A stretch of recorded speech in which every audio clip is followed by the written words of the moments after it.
told us. Good morning. We will call the July 1st, 2025 City Council meeting to order. I ask Councilwoman Candace Busby to lead us in her invocation and pledge. If you would, please stand. Let's pray. Father, I just thank you for this day. I thank you for the opportunities that you give us as council members to serve the city. I pray that we just remember that it's not about us. It's about who we serve. And I pray that you would just continue to be with all the residents, the police officers, first responders, firemen. Thank you for their due diligence to go out every day to serve the community, to keep us safe. I pray that you would just be with us today as we discuss city business. I pray that you help us be respectful of each other and just continue to keep in mind that it's never about us and about the people we serve. In your name I pray. Amen. Amen. Pledge allegiance to the flag of the United States of America and to the republic for which it stands, one nation, under God, indivisible, with liberty and justice for all.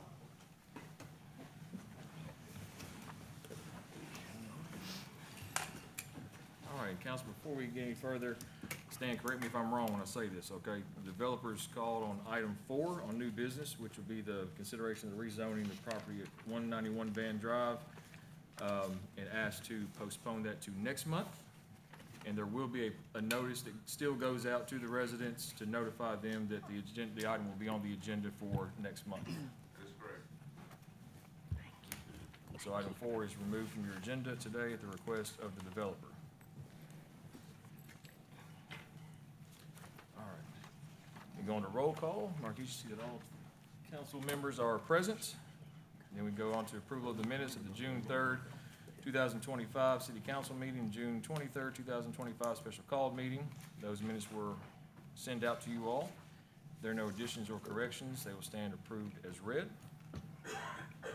We have one proclamation today, Parks and Rec.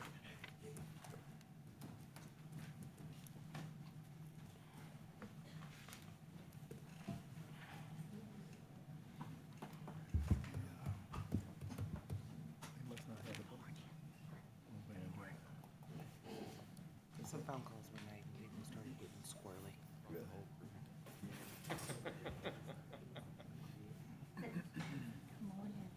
No, you're fine.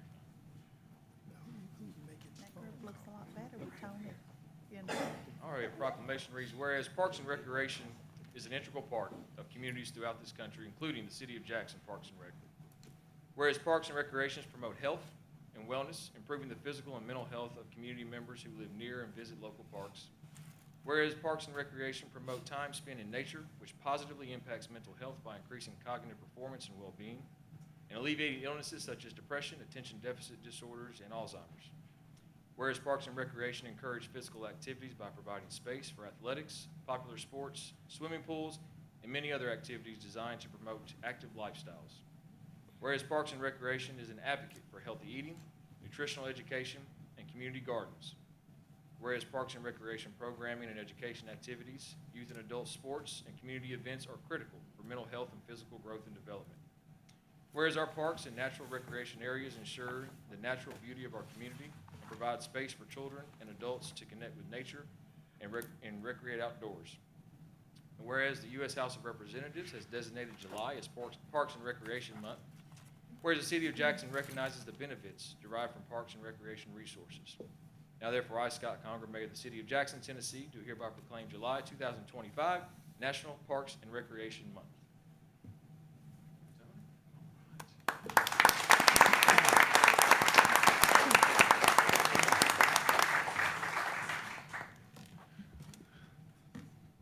Thank you, Mayor, for this proclamation. Also would like to thank the council for your support. Before you are your park and recreation professionals. This is just a portion of them, but these are many of the leaders of the various divisions, and we want to thank them and give them a round of applause, please.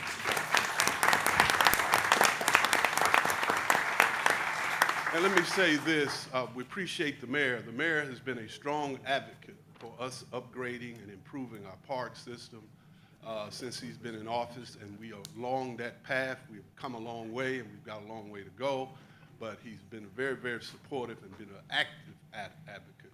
I don't know if any board members are here. Our board member, our chairman is Paul Taylor, a former councilman.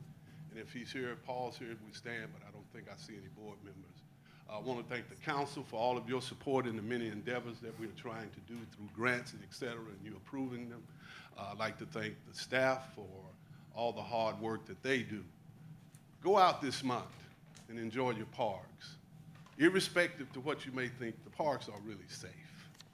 And they're a good place to congregate and fellowship.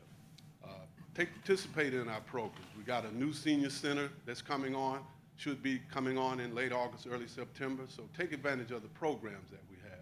Again, we thank you, and these are the people that make it happen.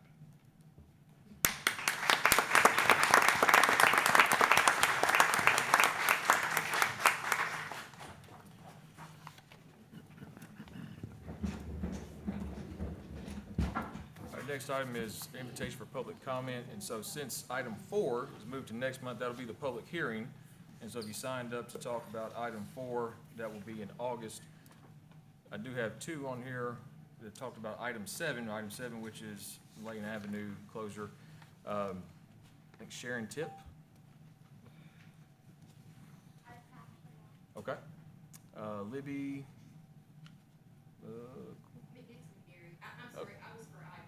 Okay, all right, okay, thank you so much.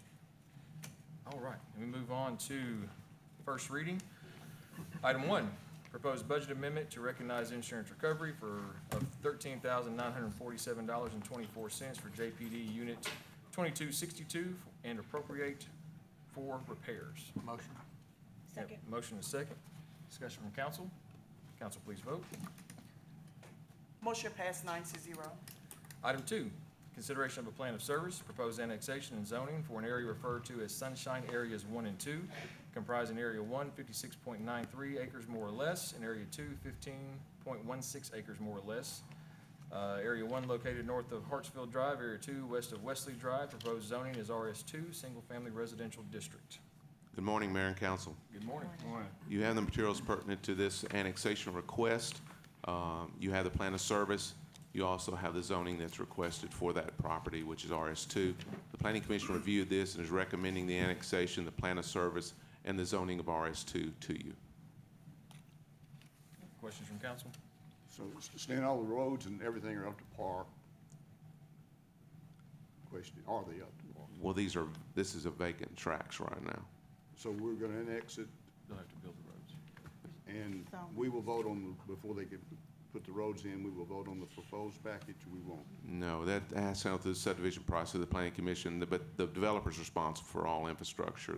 And we just accept it and go in at that time, and we've had some problems in the past, but those have been taken care of.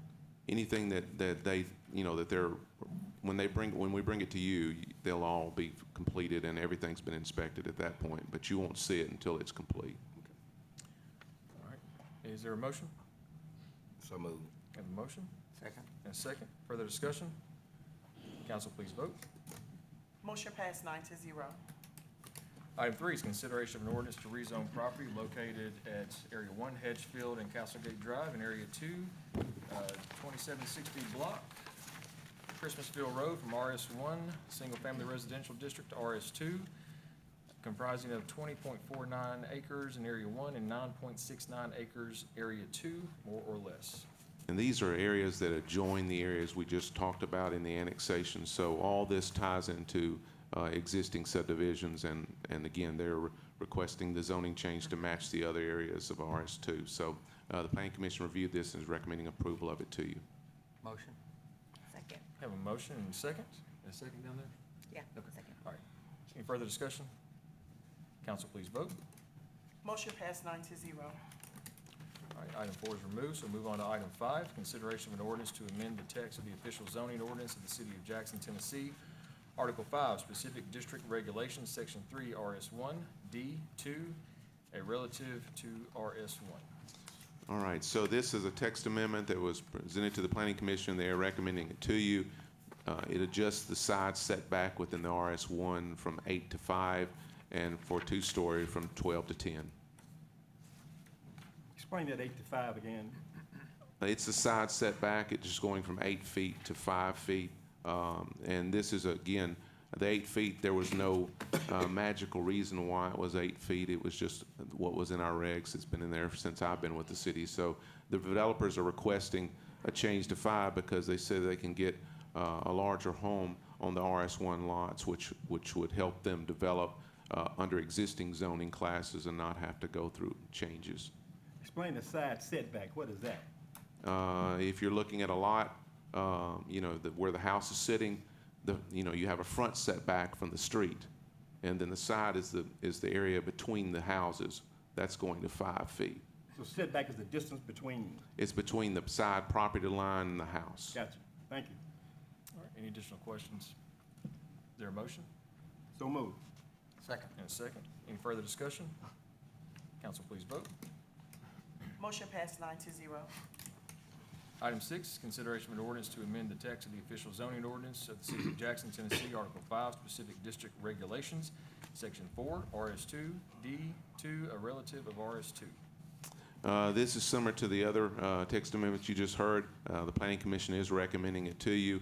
Basically, the RS2 already has a 5-foot setback, so all this is doing is adjusting the 12 to 10 for 2-story. Motion. We have a motion Second. and a second. Discussion from council. Council, please vote. Motion passed 9-0. Item 7 is consideration of an ordinance to close and abandon a portion of Lane Avenue between North Hayes Avenue and Middleton Street.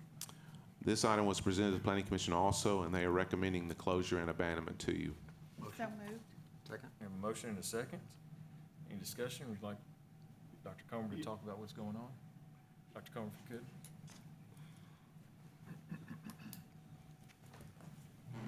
Good morning, Mayor Conger, members of the City Council, and fellow citizens. Morning. I have a prepared statement I'd like to read to you.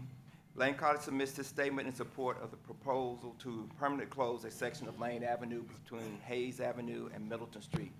This closure is a critical step toward the development of a pedestrian pathway designed to enhance safety, accessibility, and community engagement on campus. The creation of this plaza unifies the north and south sides of Lane's campus, improves the overall student experience, and creates an open, inviting space for both campus and community events.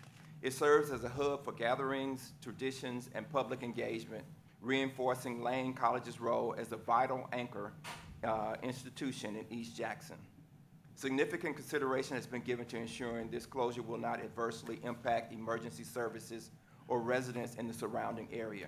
Lane extends appreciation to Chief Tom Corley of the Jackson Police Department, Chief Friddle of the Jackson Fire Department, and Kevin Deaton, Director of Emergency Services, for their early and ongoing collaboration in this planning process. These leaders provided critical insight on emergency vehicle access, response time, and traffic flow, focused on a design that maintains public safety and service continuity. The creation of the plaza represents a partnership-driven approach to urban planning, showcasing what can be achieved when educational institutions and city leadership work collaboratively.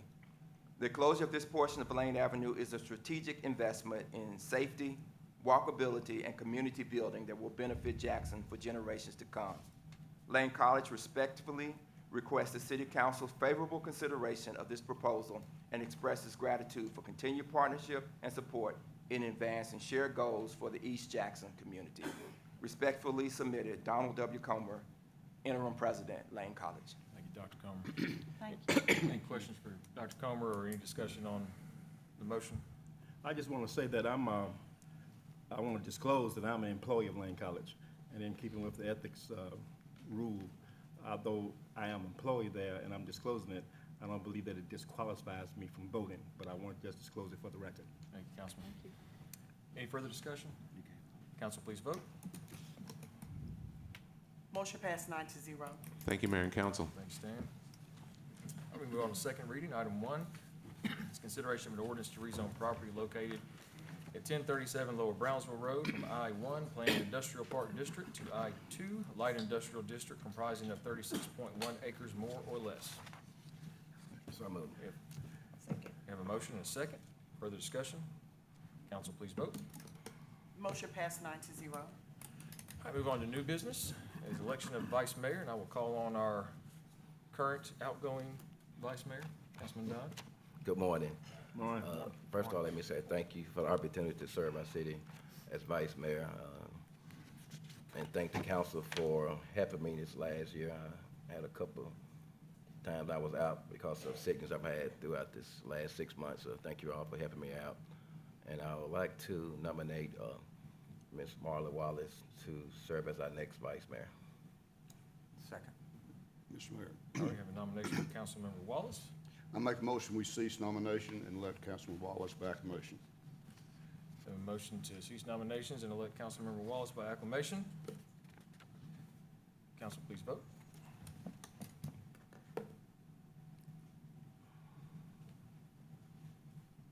I abstained. Okay. 7-2 abstain. All right. Congratulations, Councilman Vice Mayor Wallace. Yay. Item 2 is consideration of a street acceptance request for Shiloh Springs, Section 13B and 14B. So moved. Have a motion and a second. Any further discussion? Council, please vote. Motion passed 9-0.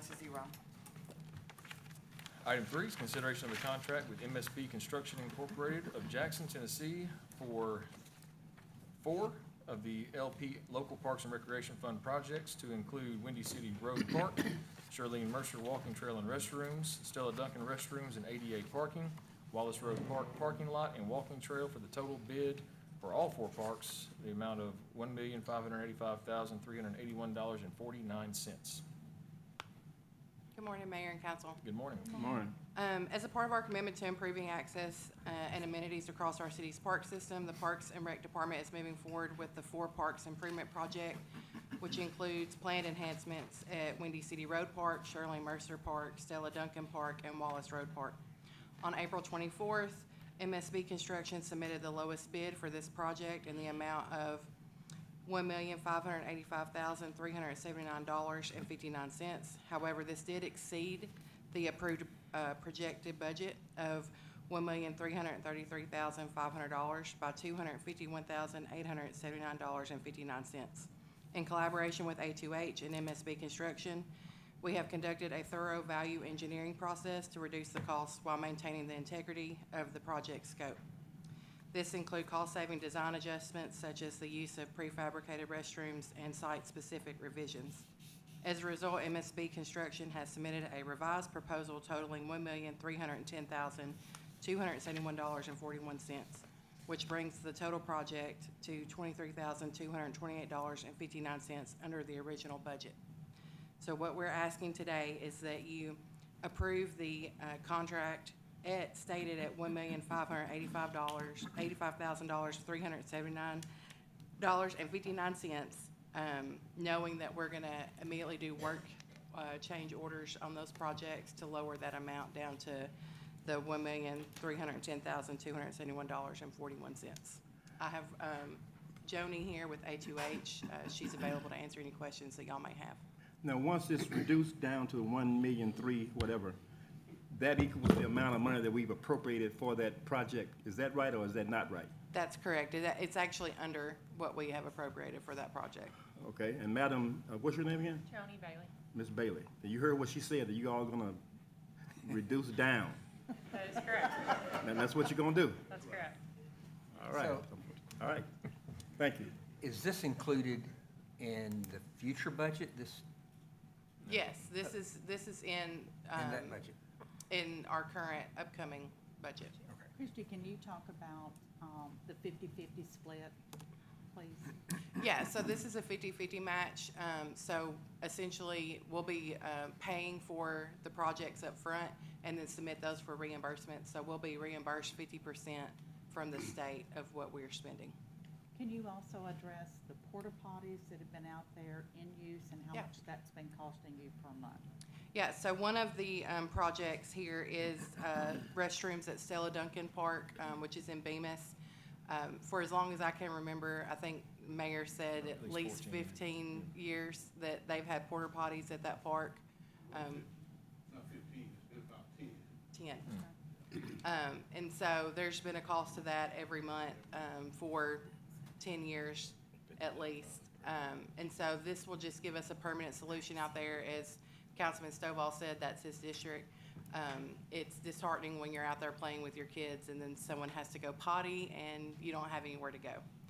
So we're excited about this. We're also going to have restrooms at Shirley Mercer, Councilman Donnell. Yes, I've been asking for that for the longest. So thank you so very much. So yes.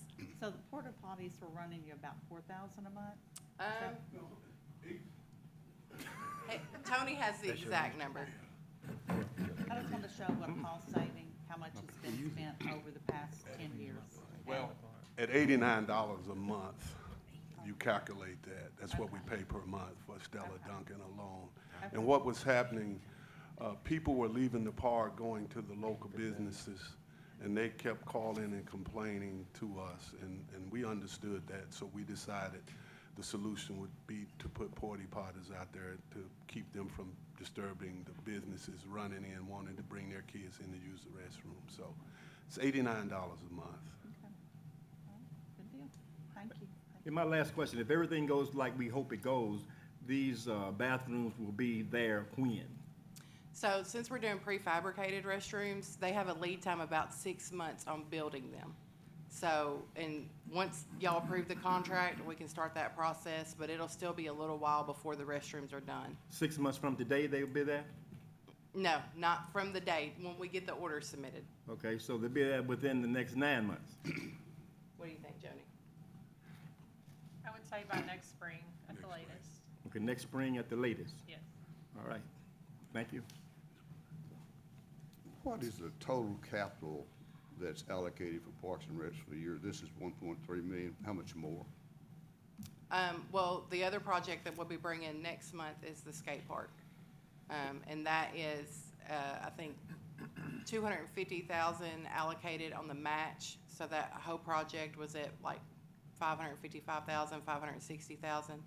As I said in our meeting last week, that project also came in over budget, and so we are working to do some revisions on that as well. So the cost to the city, it's about 600 on this one, and about how much on this other one? We really won't know a good number until we do the value It's about engineering. 50-50 match, so. It is 50-50 okay, match. So what's the rough estimate right now? I mean, the awarded grant was 1.8, so we're looking at between 900,000 and $1 million. Okay, so we're talking about 1.5 million to two together for the city part of it. I don't think it's that much. It's about 900,000. That's plus 6 on the one we're doing right now. No, that's included. Oh, okay. It's so included. 900 is both of them, okay. Yes. Okay. Why don't we just amend this to the number that instead of passing something knowing we're going to change it? I think as the contract says there, and they're gonna do the change orders after the Okay, contract is okay. passed. Any So questions? moved. We have a motion Second. and a second. Further discussion from council? Council, please vote. Motion passed 9-0. All right, Thank y'all. you. Item 4 is consideration of a contract with Hope Restored Counseling for intensive outpatient treatment and more recognition therapy for the Recovery Court Program.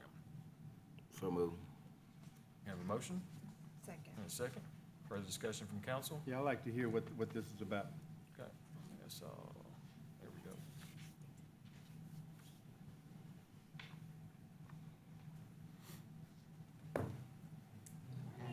Morning. Morning. All right, so from the purchasing side, and I'll lead in Haley a little bit with this. So we took RFPs for intensive outpatient treatment and moral recognition therapy for the Recovery Court Program. This contract will begin in July. This will be a one-year contract. The city will have 4 one-year options. This monthly cost will be $3,720, annually $44,640. And Haley can talk a little bit about y'all's program y'all do. Yeah, so about 10 years ago, we started outsourcing for treatment services and allow local treatment providers to bid on those services to provide them on site for our participants.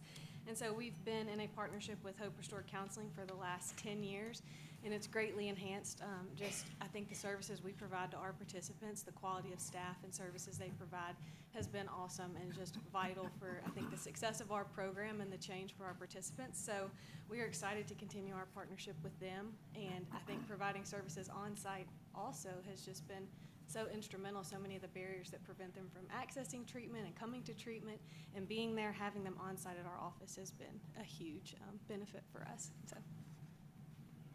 All right, any further discussion from Getting council? the money for this, it's already budgeted or what?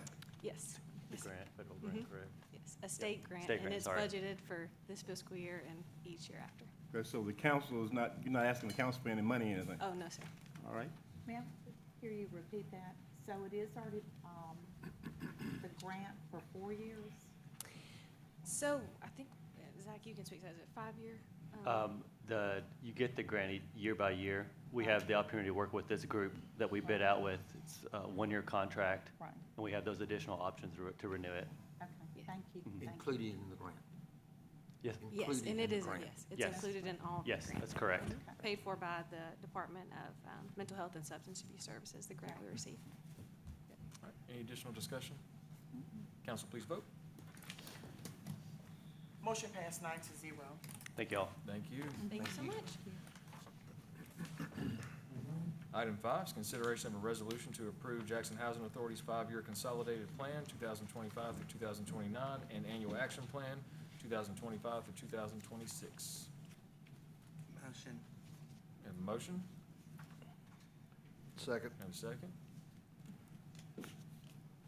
Y'all want to hear from Jackson Housing? Yeah, I Authority? do, yeah. Okay, Yes, all right. I do too. Yes. Thank you. I saw the time you get up, man, step back down. I thought you got out of it, huh? You know, while we're thinking about that, I think that anytime we have a discussion about anything on the agenda, that someone should come and say something about it, because the people who are looking at That's right. television and who are here, they don't know what it's about. We know what it's about, so we can vote on it because we have had work study, but they don't know. So I think it's a good practice to talk about it, just so the people will know what the deal is. I agree. Okay. Good morning. Good Good morning. morning. Okay, being an entitlement city receiving the Community Development Block Grant and Home Grant funding from HUD, every 5 years, we're required to submit to HUD a consolidated plan. The 5-year consolidated plan serves as a planning tool designed to assess the housing and community development needs within the city of Jackson. It serves as the framework for developing the priority goals for the expenditures of the CDBG and home funds that we receive from HUD. The timeframe for this 5-year plan is July 1, 2025 to June 30, 2030. The 4 goals for the consolidated plan, and we left them kind of broad because nonprofit agencies that apply for HUD funding, they have to certify that their project is consistent with the consolidated plan. So we try to leave goals broad. So those goals are improve quantity and quality of affordable housing, provide a suitable living environment, provide expanded economic opportunities, and expand the capacity of homeless providers. These goals are listed as anticipated actions in our annual action plans each year. So this year, the annual action plan will serve as the first plan for the 5-year plan, the annual action plan 2025. It provides a summary of the activities and the resources that will be used each year to address the priority needs and goals identified in the plan. And I do believe you all have a summary of the proposed budget and activities. So if you have any questions on those, I'd be happy to answer. For the fiscal year 25-26 year, we will receive $616,212 in CDBG funds. This is about a 1% increase from last year. The home funds will receive $339,114, which is approximate 2% increase from last year.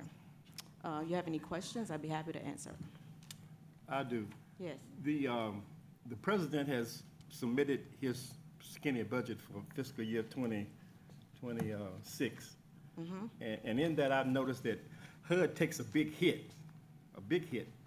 And in light of that, assuming that budget is passed, and I hope it's not, but assuming that it's passed, would that affect these monies that you think that you're going to get from the federal government that you just stated? It does. The president's skinny budget wants to completely eliminate the CDBG and home programs, which those funds, like I said, are designated for low-income persons to provide needs for them. But yes, it wants to completely eliminate those 2 programs. Will you repeat that, the first part, eliminate, which one? The CDBG and home funds. Yes, ma'am. have any impact of the new developments going to happen along Royal? No, no, those funds are secured. But it will affect the low-income persons. It'll just knock them out. That's correct. Any backup plan in case that were to happen? As of current, no, because, I mean, you know, CPD, Community Planning and Development Program with HUD, these are really the only funds they have for specifically that community needs and housing. And specifically, what do those funds go to? What are some of the projects that they So fund? the CDBG funds, we provide public services, like we fund nonprofits like the Boys and Girls Club, RIFA, West Tennessee Legal Services. And we do housing repair for homeowners, and we know that those funds are limited. You know, there are programs, but it's very limited compared to the need. The home funds are strictly for affordable housing to do acquisition, rehab, new construction, down payment assistance, and things like that. And that would be knocked out as well if the budget That's goes correct. through. Do you all have an opportunity to offer public comment for those regulations, for those budget items that the president's talking about? Yes, we have been submitting letters to Congress, and that's what, you know, they ask us to do, to advocate on that end. All right. Yes, sir. Thank you. Do you hear back from any of our elected representatives in support? No, we don't. Zero response No, to help don't. our local ones? No, no. Any further discussion from council? Council, please vote. Motion passed 9-0. Thank you, LaTanya. Thank you. Thank you. Item 6, consideration of committee and board appointments. Housing Commission, the appointment of Johnny Brown. Motion. Second. The motion is second. Discussion?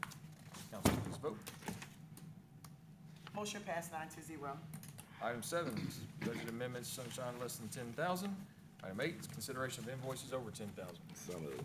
Second. Motion is I second. have a question Any question? All right. regarding the budget amendments. Nathan, what is the fund balance as of today?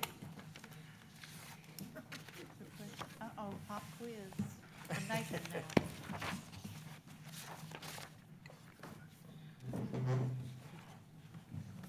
Good morning, Mayor and Council. Good morning. The fund balance as of today will be basically the fund balance that we estimated as of yesterday, which would have, is? I believe in the budget documents you had, it was about 17.5 million, is that correct? I'm kind of like Richard. I just want the public to know. Right. We've gone from 21 to 17.5. I believe that's, it's, and we saw that number so many different times, I don't remember what the last version you had, but if you've got your budget document with you, it's going to be the one in that middle column. Does that include the 2 million that we're It does not expecting? yet. Does not? That's correct, it does not yet. And that could be 2.4 to even 3 million. Well, I know it's going to be 2.5 because we got a notification that it's, Okay, good. So that's going to give us 19.5 roughly. And is it on its way? yes, sir. Okay. That's why I know exactly how much it is. Snail mail. Any further questions? Council, please vote. Motion passed 9-0. All right, now we go to first reading, item 4, just plain. Just plain. No further business coming before the council, meeting's adjourned.